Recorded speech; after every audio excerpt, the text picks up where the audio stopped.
वर्कलापासून फक्त 10 किलोमीटर, पण हे ठिकाण इतकं वाईल्ड आहे की ॲमेझॉन जंगल आठवेल. जटायूनंतर थेट गेलो मँग्रोव्ह विलेज ॲडव्हेंचर पार्कला. ॲक्टिव्हिटीज आधीच बुक्ड होत्या. बोट राईड, कायाकिंग, कोरॅकल राईड आणि शूटिंग पण.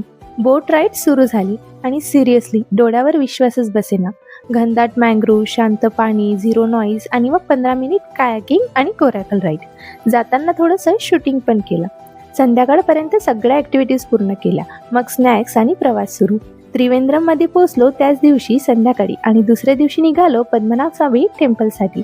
आता हे टेम्पल बघायला गेला तर एक गोष्ट लक्षात ठेवा, मंदिराच्या आत जाण्यासाठी एकच लाईन असते. दर्शनासाठी 2-3 तासाची सेपरेट लाईन असते. फास्ट दर्शनासाठी मंदिराच्या ईस्ट आणि वेस्टला पर पर्सन 500 रुपीजमध्ये VIP पास भेटेल. दर्शन झाल्यावर कारने आम्ही कोचीला आलो, तिथून फ्लाईट आणि मग थेट पुणे. अशी होती आमची केरळ ट्रिप. व्हिडिओ आवडला असेल तर लाईक करा आणि चॅनलला सबस्क्राईब करा.